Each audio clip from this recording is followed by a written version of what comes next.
I'm going to start this one with just getting it out of the way and talking about an interaction, a very poor interaction that I sat through on the ride. I'll start with it and just get the irritation and the down you go, kid. Down you go. Down you go. Get the irritation and the what's the word? The taste of it out of my mouth, because that's what this is for. So that it just stay in me all day. But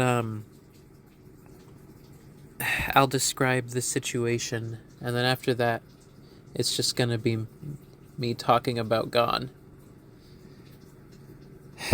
But to start off with, after Gone has died, the other person calls and they say, "I'm crying right now." Well, actually, the other person comes over to see his body and just says, "I'm crying right now." Again, and today I think I finally started to understand it a lot more, because now I'm getting to see it more. And this is like the crystallization of my understanding of this behavior. But this is after he's died, and that person comes over and says, "I'm crying right now." And I'm looking at the person's face, and there's not a single tear coming out of them. And then the person wants to take a picture of his dead body as the last photo of him on their phone.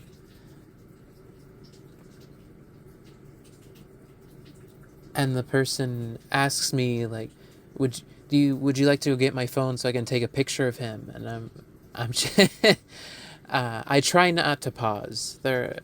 It's one of those things that would make me pause for a second, if it like TV show or cartoonishly, but I just didn't pause, and I just said no. No. And that was that for that moment. And then the person leaves, and I'm left with Gone's body, and I'm positioning it and wrapping it up in the blanket and setting it neatly, and now I'm having to handle his body and work on the cleanup and of all this stuff. And then the person calls and starts going on incessantly about the water heater.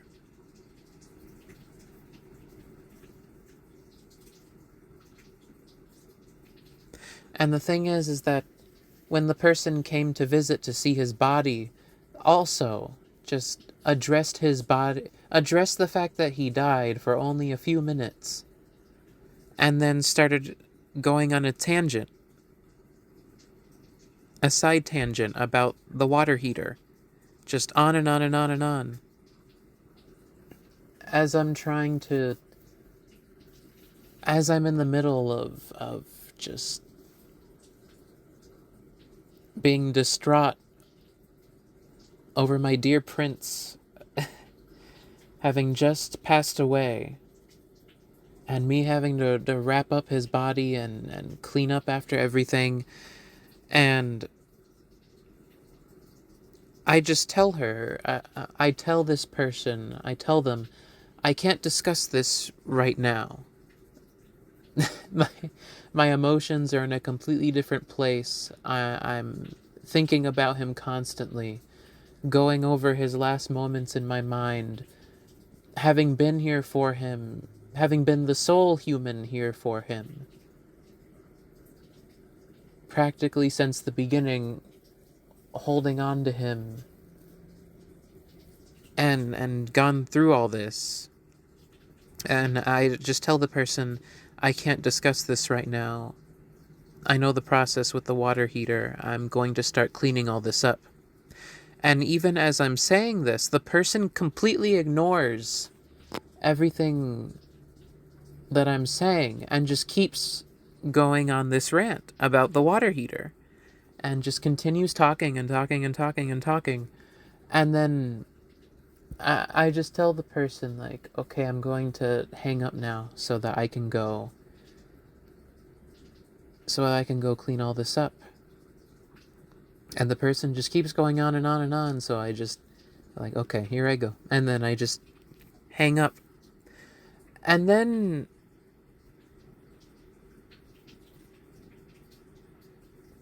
she tries to call back later, and again goes on about the water heater, and it's a whole thing, and I'm just like, okay, I can't, focus on that right now. At the moment, I've got to work with Gon, so, I have to hang up again so that I can keep taking care of things.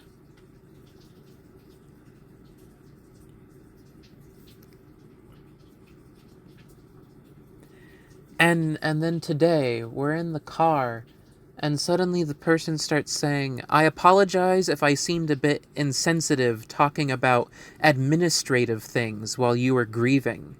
Again, this person covers it up with nice language, talking about administrative things to give it some meaning of grand importance, some sort of grandiosity and things like that. It wasn't. It was a complete side tangent that had nothing to do with anything. Completely detached from everything that was happening. And and again, this person never apologizes. This is a person who pathologically can't apologize for anything. And so of course I'm waiting. So in the blue moon of a blue moon that this person ever uses the word apologize, you just have to wait for them to show it as, like, the rare times that the person has ever used the word apologize in their vocabulary. I used to think, like, oh, a genuine apology, and then it shifted into something completely self-serving, completely just arrogant. And I was just waiting for it this time, and right on cue, it shifted. I apologize if I seemed a bit insensitive talking about administrative things while you're grieving, but I've learned how to do administrative and grieve at the same time. And when you're an adult, you'll be able to do both at the same time too. That's something a grown-up can do. I've learned to do both, mourn and grieve and take care of administrative at the same time. And I just sat there in the back and just ignored the person as she was talking, and just, like, this person doesn't have any connection to emotion. This person would never. They only apologize as a surface thing because saying the word I apologize sounds good, but it has no. It's like when in the TV shows, when the character says I apologize, but it was for the greater good, or something like that, or I apologize, but it had to be done, or this person is framing themselves as that kind of character.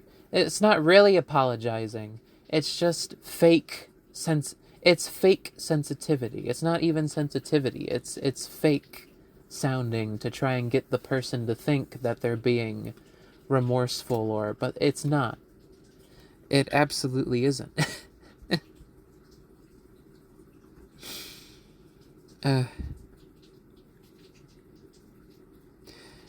And in regards to I wrote this down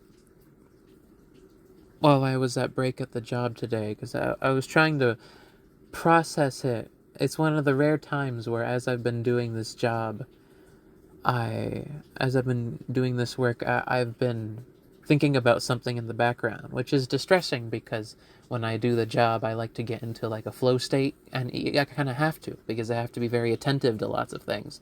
So I just held it and let it mull over until it was break time. But then this person started going on a rant, like for 10 minutes, repeating the same lines over and over and this is this is entirely in regards to me setting that boundary of just like, I can't discuss some trivial mechanical thing at the moment. Not that that's what I said at the time, but that was the essence of it when I said I can't discuss this right now. I need to take care of Gon. I need to take care of cleaning things up. When I said I can't discuss this right now, I'm gonna hang up now, and then continue on. That boundary right there.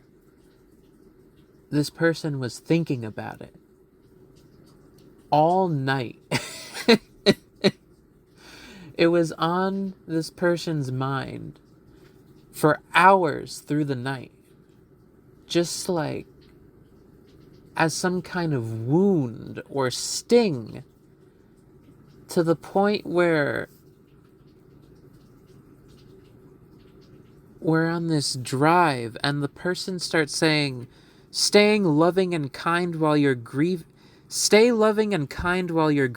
and I know you'll mature one day to be able to be loving and sweet and speak nicely and respectfully while grieving, and be nice. And hopefully no one will mourn in a disrespectful way, in an angry way, or a dishonorable way. No time allows you to be snappy. Hopefully, and the thing is that the first few lines, stay loving and kind while you're grieving, and I'll know you'll mature one day to be able to be loving and sweet and speak nicely and respectfully while grieving, and be nice. And then the thing that got me the most is this is the thing she does, or this I don't even know why I bother with that, but I'm going to keep trying. But this person, what they'll do is they do these like paper thin deflections where it's so obvious they're talking about you, but in their mind they think they're masking it. So then she starts trying to use my other kittens and weaponizing them to try and talk at me and saying, and hopefully no one will mourn in a disrespectful way or in an angry way or a dishonorable way, because no time allows you to be snappy. Hopefully as they grieve, they'll become more humble and gentle and easy to deal with. I think their grieving is going to be very sweet and nice. There might be a little sadness, but they're going to be very sweet and loving and kind. And I wrote this down. I wrote this down. She says all this because she felt insulted and offended. I don't even know why I bother with trying to mask it with the other words. If you listen for even more than a few seconds, I mean, it's... Anyway. They say all this because they felt insulted and offended when I told them I couldn't discuss the water heater and had to take care of cleaning up Gon's body and the rest of the house. And keep in mind, this was said with a very polite, very neutral, but like, what's the word? Like, unflexible tone, just like direct. I can't discuss this right now. I have to take care of Gon's body and the rest of the house. Just very calm, very like, this is what I gotta do. Excuse me. But they say all this because they felt insulted and offended when I told them I couldn't discuss the water heater and had to take care of cleaning up Gon's body and the rest of the house. Basically, if you're grief or grieving, or you grieve in a way, if you can't grieve or make it so you're grieving, is in a way where you make all the time for whatever the person is talking about and make them feel special and make sure that they never feel like they're being insensitive or, doing something wrong, or if for even a second you make it clear that, like, now's not the time, we can't discuss this, this isn't appropriate, or, I never even said this is insensitive. The other person, for a second, realized it would look insensitive, and so decided to start looking for a way to shift I wrote it down here. Basically, if you can't grieve in a way where you make all the time for that person and make them feel special, allow that person to violate your boundaries and make them feel like a nice person.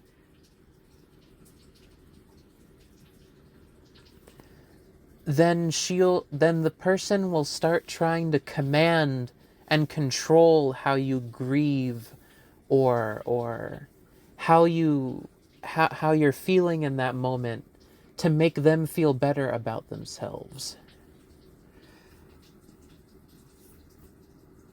Make them feel like a nice person. Entirely self-absorbed and self-centered, that person doesn't really have any attachment or care at all. It's all performative.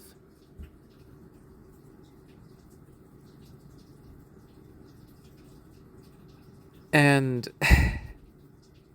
constantly says, I'm crying, I cried, but never actually does. And the most the person can do when it came to Gon was just say, oh, poor guy. Oh, poor Gon. It's so sad. But it's like, I already know this person has interacted with him so little, even when they were living here, that the person has nothing to talk about in regards to him. It's just the most general things. Or it'll be something like, you know how cats are, Something you could say about any cat, but it's just general, or just no attachment. Absolutely no attachment. The person wouldn't even pet him unless I pointed out that he was waiting for that person to pet him. And it always irritated me so much how much Gon would invest his time and energy into someone who didn't care about him at all, truthfully.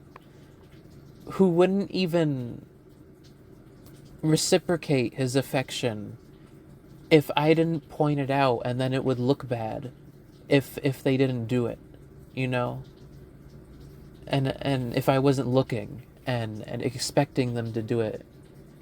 Like putting on a show, putting on a performance. And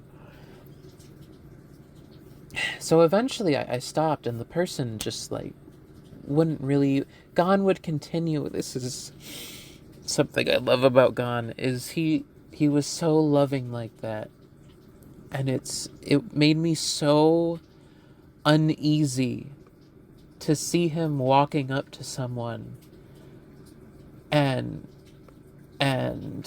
asking for affection and rolling over on them and giving them all the love to someone who wasn't there at all, who minutes before was talking about just getting rid of all of them, getting rid of him, just abandoning him to adoption, that they have just talking about how they're inconvenient and they're a burden. And then a few minutes later he's like, affection and love and pet me please. and the person is acting like they have absolutely no idea what to do with him. Like they wouldn't, they have no idea how, they don't feel anything towards him. And it was so, just watching it from a distance, just this completely blank, non-reaction, just disconnect. And I'm like, gone. This person doesn't love you. This person doesn't feel anything about you or towards you.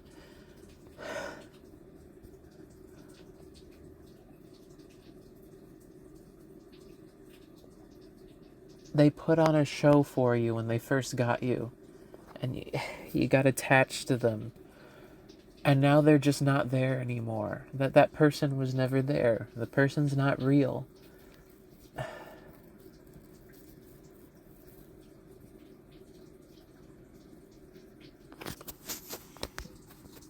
I wrote down something.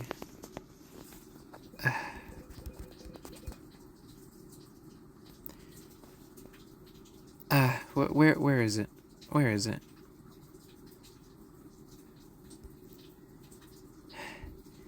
I wrote down, person very casually mentions giving them up for adoption quite consistently. Very obvious that doesn't much care for the cats. Comes up with a lot of excuses and hypotheticals on why they would have to be given up for adoption. Or given away. I'm the only one who makes sure they're fed and cared for. Other person puts no effort into their care or interaction.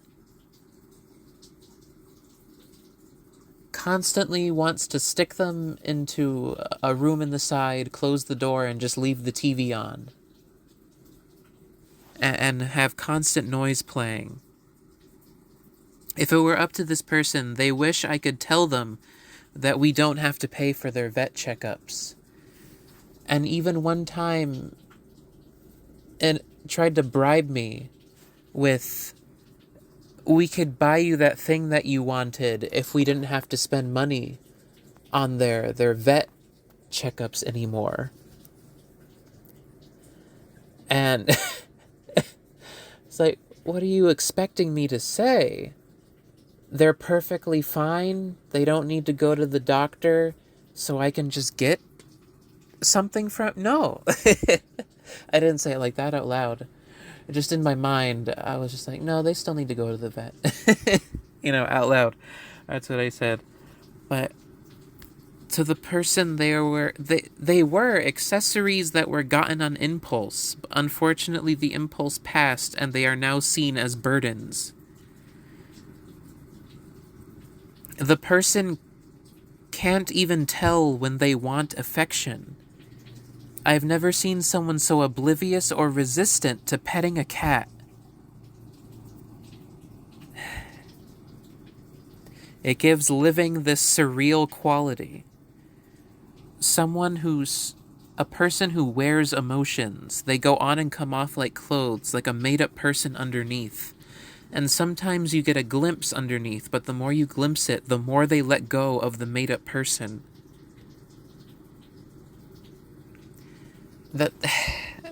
And it just made me so upset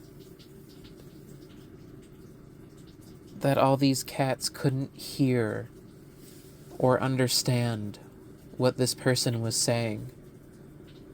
They had no idea. It reminds me of Citizen Kane with his parents in the house, and he's just in the background playing with his snowboard. And he has no idea. Or there was this one show I saw once. It was called Heroes, I think. And there's this scene where the main villain, he knows that these two other characters... He knows this other character can't speak English. So he starts, out of, sadism, he starts telling him his entire plan of what he's gonna do to take advantage of and manipulate this character's sister to his face. But he knows that he can't understand him because he's speaking English and the guy can't understand English. And it brought just those images to my mind. Just, no idea what's happening or...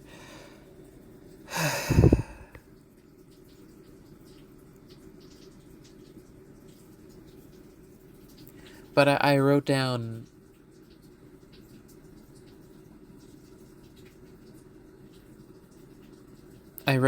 essentially what she is saying is, I apologize, but it's actually your fault. You weren't nice / you were mean to me.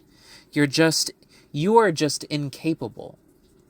You know, it's not that I was insensitive or rude or disconnected or detached or unempathetic or, you know, being disrespectful or anything like that. It's that you're just incapable. You're just incapable of, in her words, doing administrative things and grieving at the same time. And of course, the person uses the word administrative to give it that sense of importance, you know, like the functioning of a city or a business or things like that, and not just a side tangent that had nothing to do with anything. And even then today, the person went back completely on what they were going on a tangent about, like all of their own just endless advice and stuff like that, and even calling later to keep talking about it. The person came back today while I was at work and did the complete opposite of what they even advised in the first place. In regards to the water heater. Well, the first part was just them ranting about the water heater, and then calling later with a random solution for the water heater. And then later doing the complete opposite of that thing they found. And then me having to just... Well, this is that part, another thing. Taking the other person's idea and then making it so that they came up with... saying that they came up with it. So I had it set to a certain setting. Then the person was like, no, I don't think that's a good idea, turn it off. And then later they're like ranting about it, and then like suddenly is like, well, I have advice for you, you should set it to this setting. And it was like, well, I had already set it back to that setting because I know that that's how it should go. And then the person comes back today and then turns it off, going against their own thing, and then I turn it back on, and then it fixes the thing. And it was just like,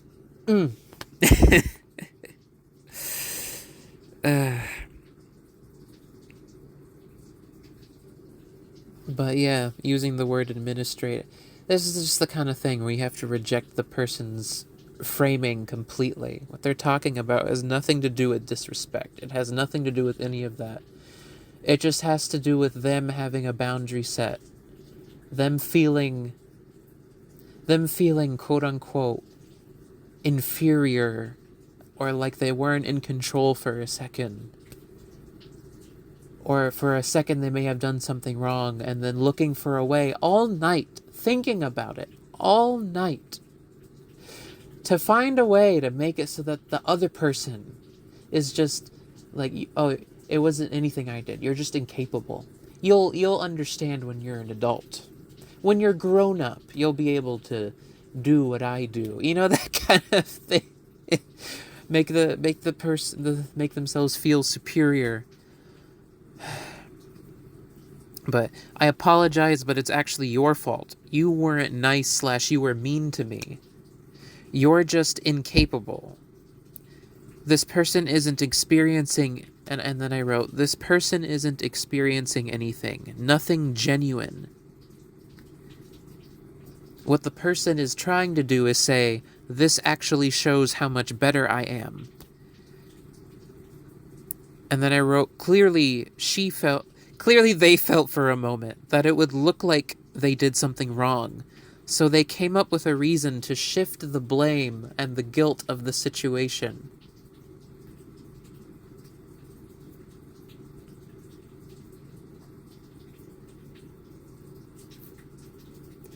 Trying to make the other person looking like they're lashing out at them. That, oh, you attacked me in your grief. You retaliated again. You lashed out. You know, that kind of thing.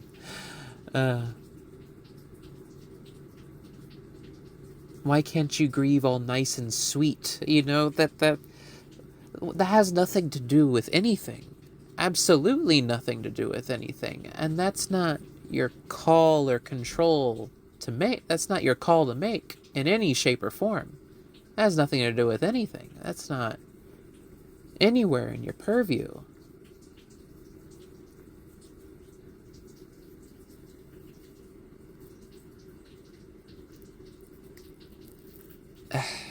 Yeah.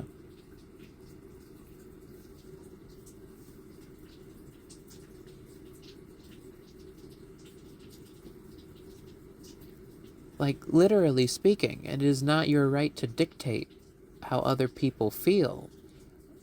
And it is very wrong of you to then frame someone trying to do these things as lashing out at you and like insulting you and being rude and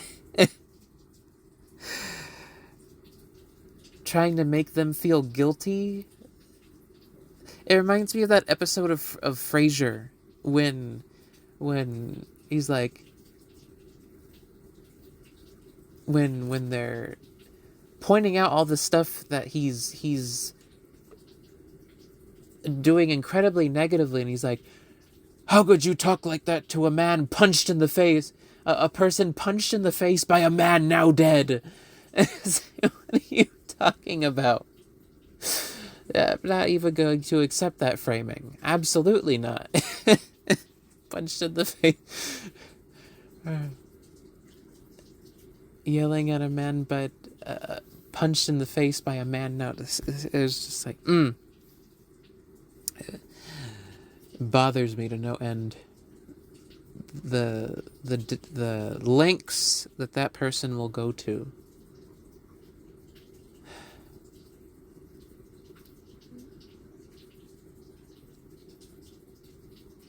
It made me sad. It just to manipulate the lengths that person will go to manipulate and try and just, all four of the kittens, they're just laying on me right now. Either on my legs, adjacent to my legs, or just on me, around me. I'm completely surrounded. I wish you guys really had another person who loved you. I really do. That other person didn't love you.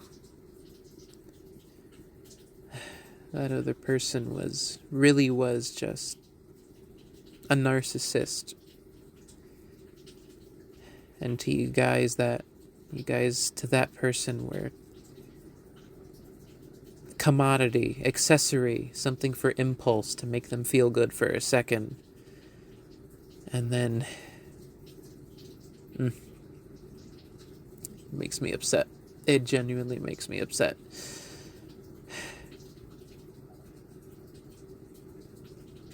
I have all you guys now. I have you all. No. I love you. I really wish Gon was here.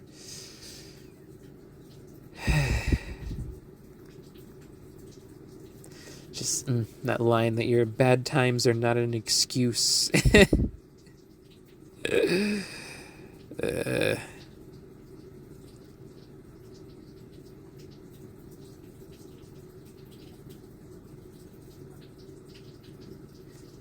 Bad times. Just referring to it as bad times. That's it. That's all. Just bad times. Don't lash out at me. Mm. I stayed calm in the car, and I didn't say anything. But with Gon's body next to me in the car, wrapped up in that blanket, in his little carrier, and this is all that person could think to say. That's it. That's all. No.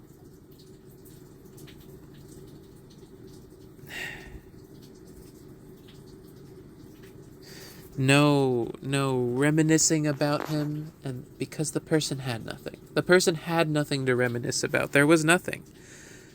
Utterly and completely disconnected. And then again, the person trying to tell me the emotions they felt, which they didn't really feel, just trying to tell me that they had emotions about it. Like, oh, we went there and we all took turns crying and petting him. I'm sure the doctors did. I don't believe you, though. I do not believe you for even a second that that's true. That is something that's going to make me sad. But I have to forgive myself for is that I had to go to work, so I wasn't able to deliver. I had to go to that job, so I wasn't able to deliver Gon's body to the pet hospital. That person had to deliver. I don't even know if that person really carried him in or if they got someone else to come get him. I think they said something about carrying the crate in that he was in. I don't know, though. I wasn't there. I really don't know.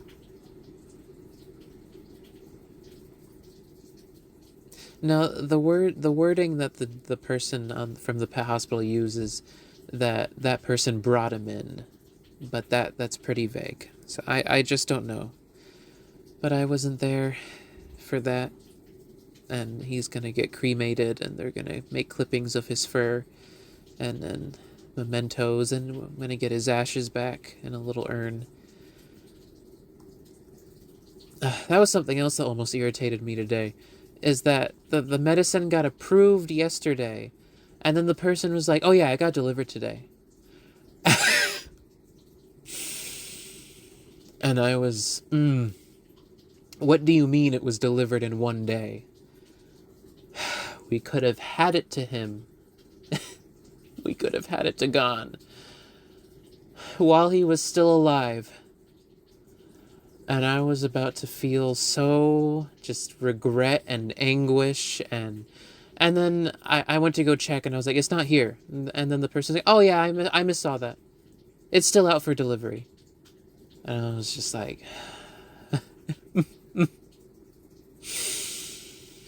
I felt my mind stirring all kinds of blame and accusations, and just like, so if the doctor had just signed it a day halfway, I just pushed a little harder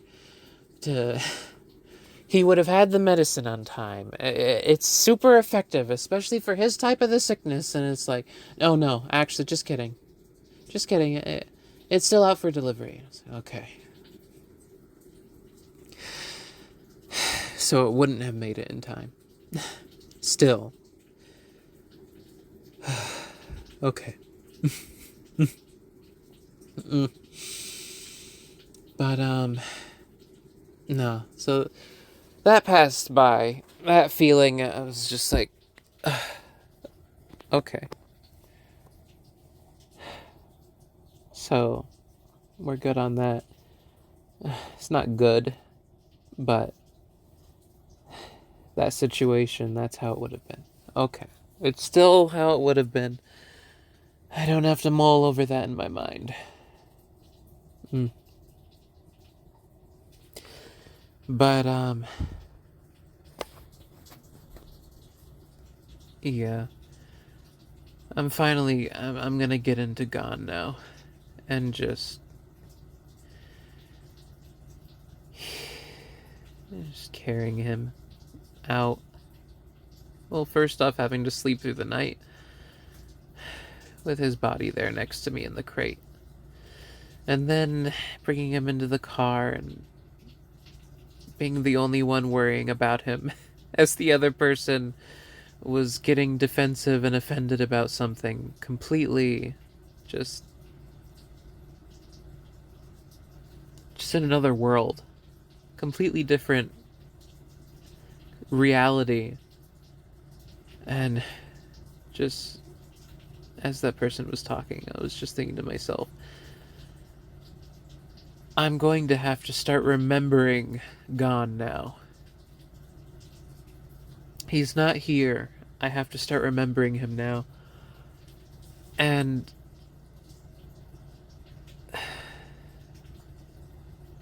I can tell the other person is trying to hide things from me now, and that's a whole other thing. I won't get into that. Maybe one day, but that's more personal. But there's a place where there are photos of Gon and other photos that I took, and the person is very suspiciously trying to hide that now, and it's locked behind their email, which they never had a problem with sharing before, because their email again was how we did groceries, how we did groceries. It was how we did all kinds of things, and now they've very suspiciously started trying to make sure that I'm unable to, and even started lying about the reason why it was inaccessible, saying, oh, actually, I removed it. I deleted that old account.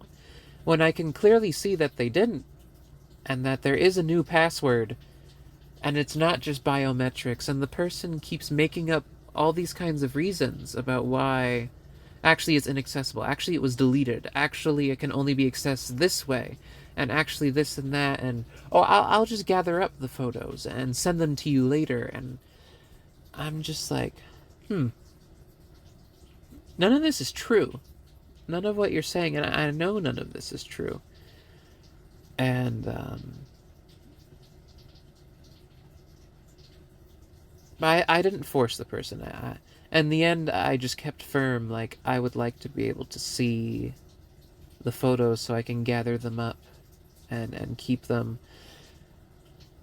So it's become an overnight thing, and I'm sure if there is something that the person doesn't want me to see, that they'll go out of their way to hide it over the night, or something like that.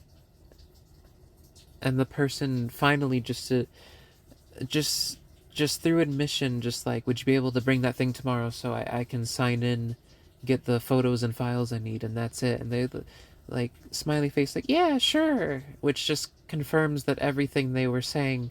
So I can. So it's not blocked. It's not deleted. It's not. I don't even think it was for the reason that they said it was for, at all. Because there's a place where their email goes through a feed. Again, this is not a private email. It's one that we both consistently used or crossed paths with. And I never saw any indication that hackers or someone from a foreign location had gotten into the account and started doing stuff. But in the past that had happened. But I really do think the person made up a reason why. Because then the person also changed the password to a completely unrelated email type for some reason. It's like, so the hackers got into two completely different emails somehow? And I'm thinking, I didn't ask the person this. I'm just thinking this in the back, and just carefully wording myself so that I can get the person to respond, to get more clarity about. So finally the person just like, oh yeah, sure, I can help you sign in. So it's like, okay, all that's out the window. Everything you said is out the window. Clearly, you were just making stuff up. So tomorrow I'll be able to sign in and grab the photos of Gon and those files related to him, and give them to myself, and then just leave that be, whatever that is going on. But man, shifting into having to remember him instead of having him. I got home and the entire moment just felt so defined by his absence. He has so much personality. He has so much personality. And he contributed most of the fur, the loose fur, and the hair. He shed like crazy. He had to be combed constantly. He was you just hold him for seconds, and if you had a black shirt, it would be a white shirt by the time you set him down. And he was the most consistently just forceful and demanding, and he knew what he wanted. And he knew exactly what he wanted, and what he would do to get it. He knew when he wanted affection, he knew, but he wasn't like forceful, but he knew that you would love him enough to do it. And that was always I always thought that was sweet, because he would do that for me. Like, they wouldn't go running he wouldn't go running for food or going asking the other person, which made me glad, because that person would never have. That person, I think he recognized in some way that that person wouldn't never did that, and that he would have to ask me, which made me happy that he wasn't using up his energy on something that wasn't coming. Which, he was a smart cat. He knew where the sources came from. Which made me very happy. I was like, okay, so you know who to ask and how to get. You're a smart cat. You know who to ask and how to get your love and attention consistently. And the affection that you want. You're not getting wrapped up in that whole rigmarole, that manipulation in that relationship. That in that way, at least. But, oh, he had the other four, like, gone. He wouldn't stand for getting locked up in that room. And when that person left, when that person abandoned us here, oh, it felt so good being able to just leave that door open, and they're just free. My little cats are free. They don't have to be stuck behind that door, being complained about and being seen as burdens and inconvenient, and they can just be out without fear. Because the person I used to do it for them out of fear, and then I started doing it less and less, and setting a boundary of, like, I'm going to leave the door open and let them be free. But then the person would just do it themselves, lock them behind the door, and leave them there. And then eventually, once they left, they were just like, "You're still making sure to put them in that room, right?" And I was like, no, that was never a good idea for their health. And that made the person upset, and I set a boundary, like, I'm not going to discuss something that was demeaning to their existence. It's not a negotiation.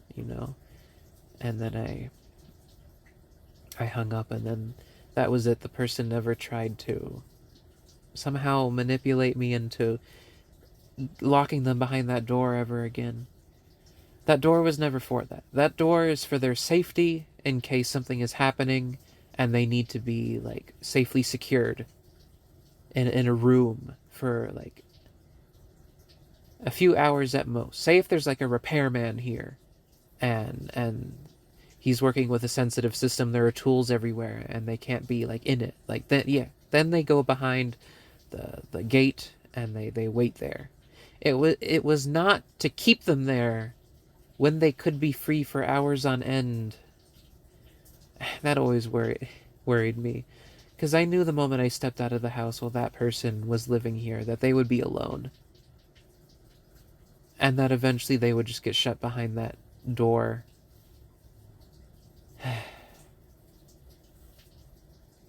But Gon would not. He wouldn't stand for that. Part of the reason, like, we had to get a lock gate was because we originally had like a much more docile type gate, and then we had to get a lock gate because he would just slip under the one, and he would like come out, and that was fine for me. That was perfectly a-okay. For the other person, it was a challenge to their authority, and because of that, they started calling Gon like a bad cat. Like, you used to be you used to be so good, and now you're bad. It's like, no, he knows this is humility. This is true humbleness. He knows his worth. He knows he should be free, and that he can't be locked up behind that door. He is being a cat. There is no good or bad here. He is doing what is natural and is right for these creatures to be. This is not what this gate is for. It was not to lock them up for our convenience. It was to keep them safe when they can't be out. And the person, they would make up all kinds of excuses of safety and all kinds of stuff that was never real, And I knew it wasn't real because I would leave them out, and at night, like, I would leave them out at night and to come sleep, and they would, like, none of those issues, to this day, have never existed and never happened. Yeah, there are precautions, and I take them, and that's it. They can still be out.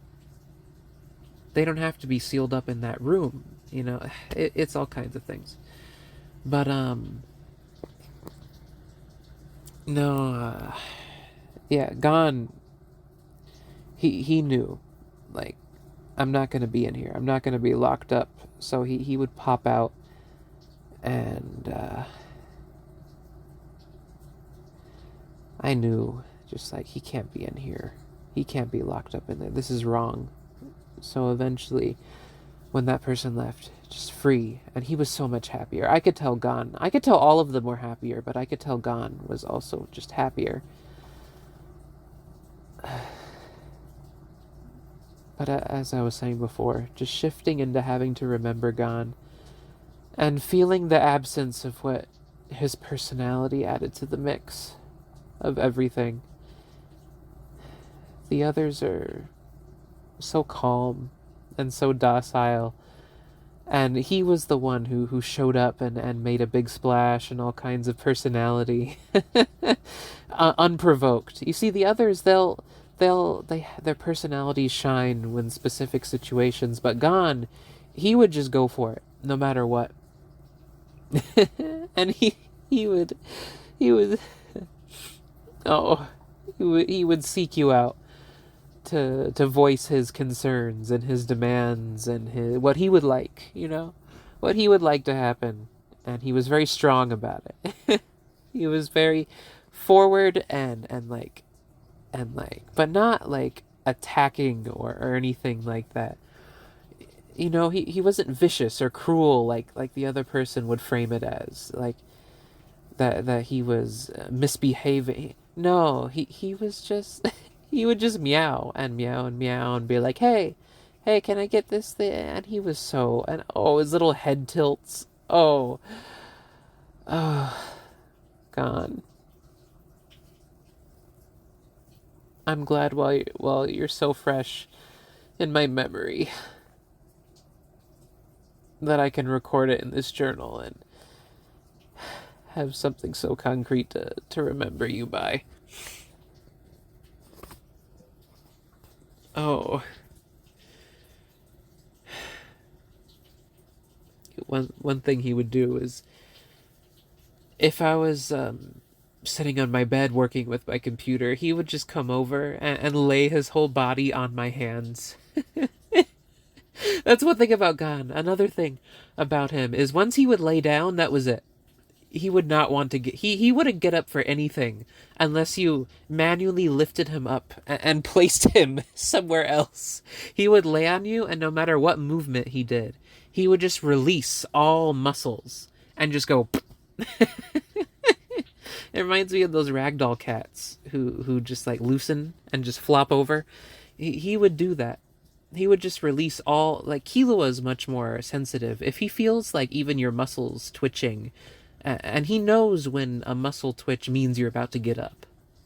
He knows that, so he'll just like pop up and move, and it's like, oh, okay. But with Gon, he would just fall over and just lay all his weight on you. He would lay all his weight on you. On me. He would lay all his weight on me. And he would just go loose and just meh. And he's so, it's like a trust fall. And he would just, meh. And he's so heavy. He was the heaviest one. And when I was working on my computer, and he would, and my, where I was sitting was level with the computer because I'm working on the bed at that time, at those times, and he would just come over and lay his whole body on my hands. Oh, and he had the sweetest stretch, just like his whole body, just legs outward.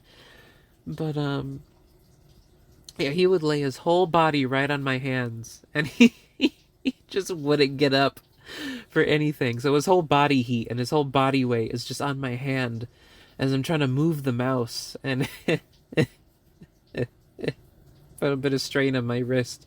But he would stay there for a really long time. And you would, if you moved him, he would like find a way to come back and do it again. And sometimes he would kind of get the hint and just sit next to you, sit next to me on like a little table nearby, and I would just wrap my arm around him and have the other arm clicking with the mouse. Oh, it hurts so much to think that if I don't hurry, I'm gonna forget all these things. I'd have my arm around him, and he would, oh, and another thing he would do is sometimes he would wrap his tail around my arm. But I would just like cup him with my arm, his whole body with one arm, and he'd just be purring and happy, and making his little bubbling noises, and like little kneads, little kneading with his hands, just wherever he is. And if you put your finger in it, if when I put my finger in his paw would close around it and hold it. Oh. Oh, I just remembered something. One of the last things before he died was that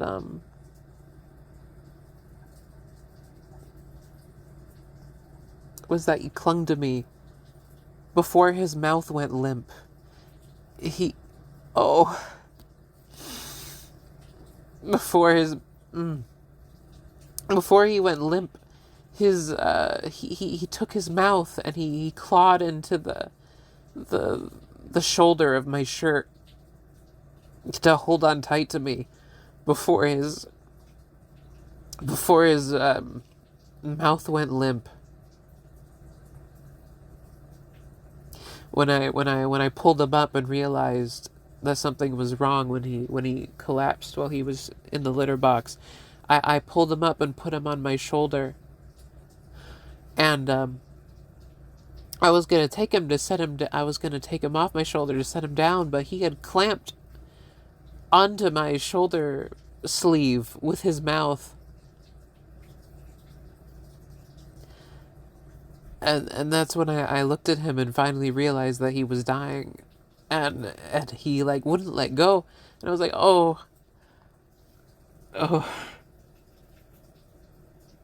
And then finally his mouth went limp, and he released my oh, it was the tightest he's ever held on to something with his teeth.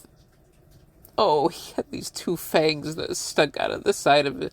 His fangs were really long, so you could see them poking out from his mouth. Oh. And they were really sharp too. And his two little fangs would always poke out like little vampire teeth.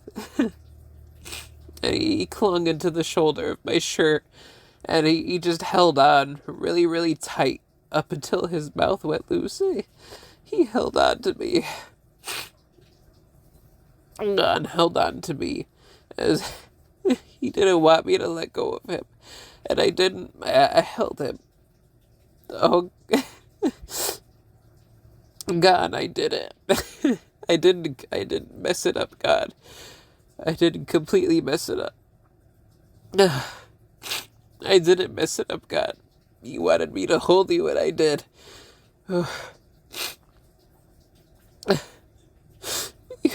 Oh, God, you held on to me at those last moments. He held on to me.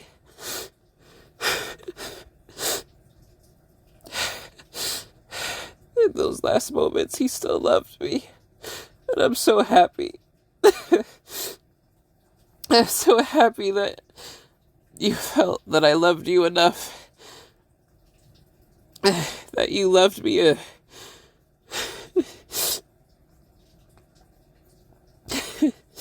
My cheeks are all warm right now, God. My ears are all warm. I can. You've made this man happy, God. Even after you've died. Oh, you loved me too, God.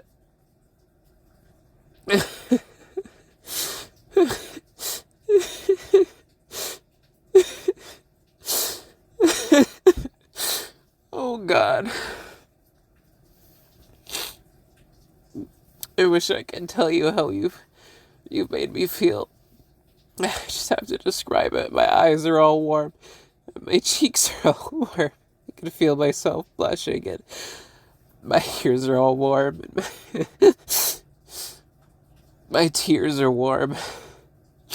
My chest is warm. I feel a little dizzy. You made me feel so happy, God. I can't help but feel a little giddy. Oh, I'm dizzy now.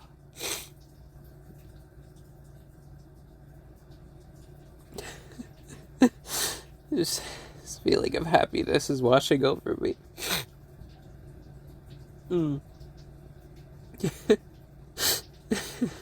You're still making me smile, God.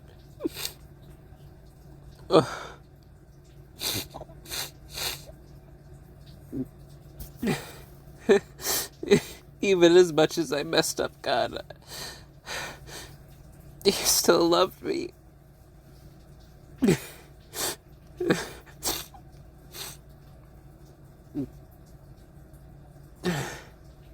You meowed for me in the end. To let me know it. Even after I made another mistake, by not realizing it at the time, by not realizing what was happening, you held on to me. You clung on to me so that I wouldn't let you go. And I didn't. I didn't, God. I held on to you. And I looked at you and I held you. And I said goodbye to you. And I got to see you breathe for the last time. And I held your head. And I placed your head under my chin like you loved so much. I enveloped you. Even after you released. And I waited until there was nothing left. Until there was no movements left. Oh, God, you held on to me. You didn't want me to let you go. I didn't.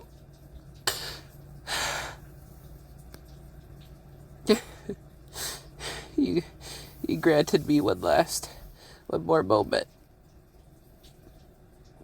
And I did it, God.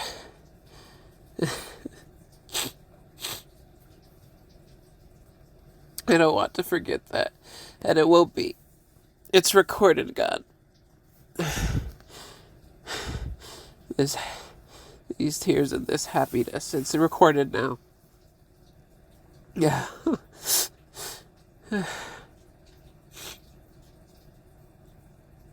I'll have this to look back on.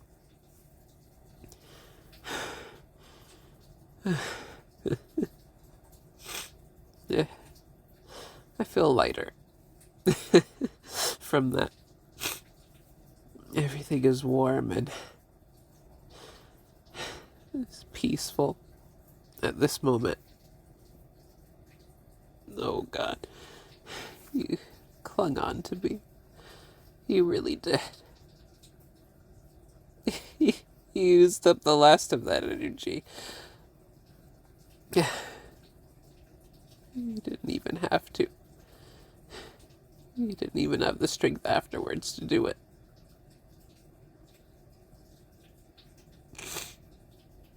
You let me know one more time that that was it.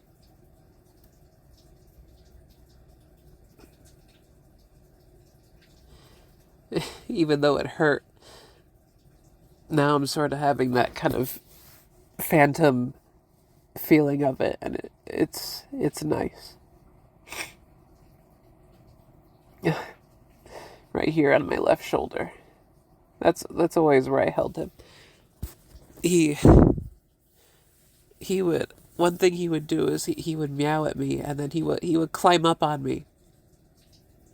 And for when he was little, I raised him to climb up onto my left shoulder, and it became a habit of his that he would come close to me. Because when he was younger, I raised him that, like, okay, soft food time, so I'm gonna carry you. You can't have soft food until I carry you. So he associated with that. And when we ran out of money for soft food, I was worried he would still keep doing it, or that he would stop doing it. But no, he would just do it out of affection. He would meow, and then he would like climb up and then indicate like I'd like to hop up, and then I would put my arm under his tail and scoop him up, and then he would hop. He would hop up under my shoulder.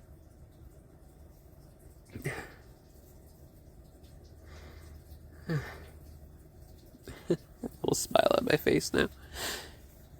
He would climb up onto my shoulder and he would stay there, and he would drop his head. He would drop his head on my shoulder and start kneading his little claws into my shoulder. And he would like, he was really forceful about it too. He would just drop his head and he would like really push right into the contour of my shoulder and my neck. And he would go,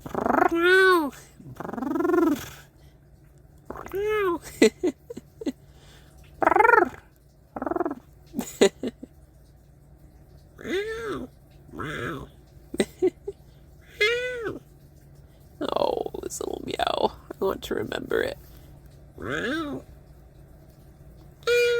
Oh, it's so cute. And if I looked at him, he would just take his cheek and just go rub it right across my nose. And he would just like repeat. Sometimes he would just go for multiple, just like and I feel his wet little nose. And sometimes he would go slow, just like right across my face. And sometimes he would put his head under my chin, and I would like hold it there. Or we would nose nuzzle, and he would really like that, and he would just like rub his face right across. And other times too, like, whenever I would, I'll mention that in a second. But yeah, he had a tendency, whether I held him or not, to really mush his face into mine. And sometimes, whenever I would lay on the bed, he would like notice from wherever he was. He would get up, look in my direction, and then just drop down. And I couldn't see him because my bed's high up. And then all of a sudden he would appear and just like, just like, I'm ready to lay down with you. And he would just like walk up to my face and just mush his nose and his cheek right into my face. Or into my hand or whatever was available. Usually, well, not whatever was available. He would direct. That's more of like what one of my other cats does, but Gon in particular, if my hand was available, or if my face was available, that's what he would go for, and he would like find ways to just like contour into me.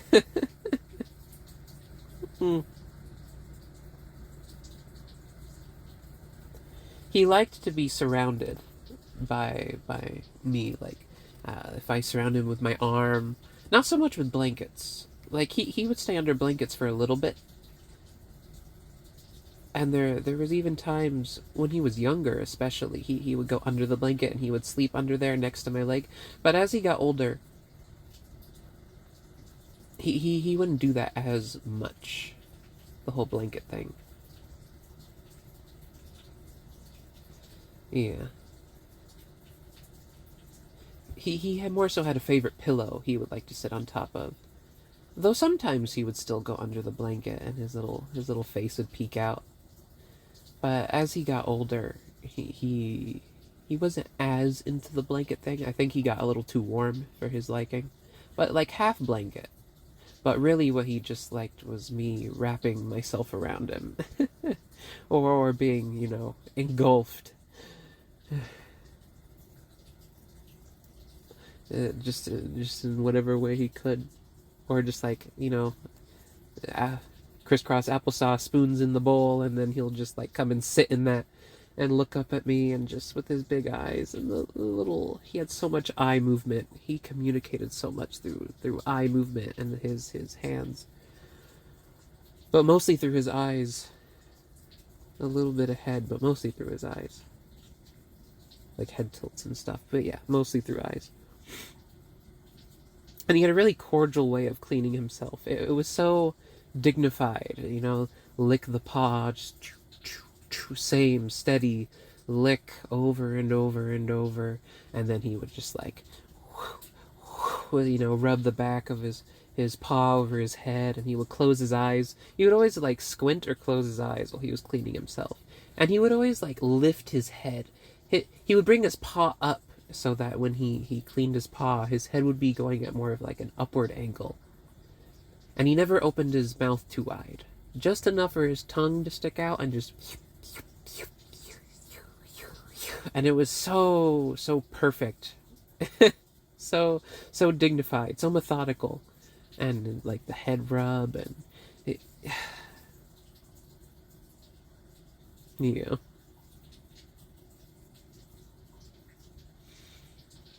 Oh. And something else he would do is he would purposely flip himself over, like feet from where you, like 5 feet from wherever you were from wherever you're sitting or standing, not like 1 foot or mere feet, like many feet away, just completely out of range, complete on purpose. Sometimes he would fall over like behind you. That more so Killua tended to do that. More so Killua tends to do that. Killua more so tends to just like fall over right in your path. Just like right behind you or around your legs. Gon would do that sometimes, especially if he wanted a lot of attention. Sometimes he would even like fall over on your foot and just like roll on it, But a lot of the times he would also just he would fall over just completely out of your reach and just like look at you. Oh, his little head turned upside down, and he would just like look straight up from where he is upside down, so his head would be straight, just looking forward. And if you waited too long, he would like, and he would have his arms perked up in that perfect cat way where the front paws are curled in, and he's like in a prone position, and his belly's up, and his little paws are like, like the sort of I don't know how to describe it, like front paws down but arms up. And then if you waited too long, he would like look at you from across the floor upside down and go like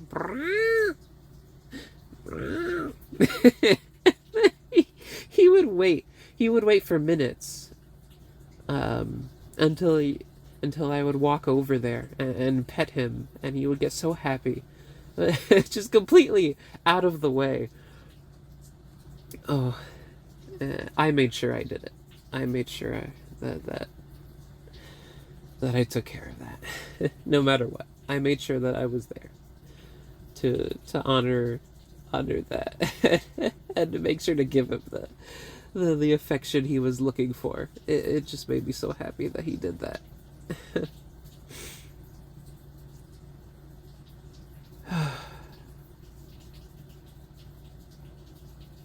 Yeah, he was staying in that position until you went to pet him, or right in front of you. Yeah.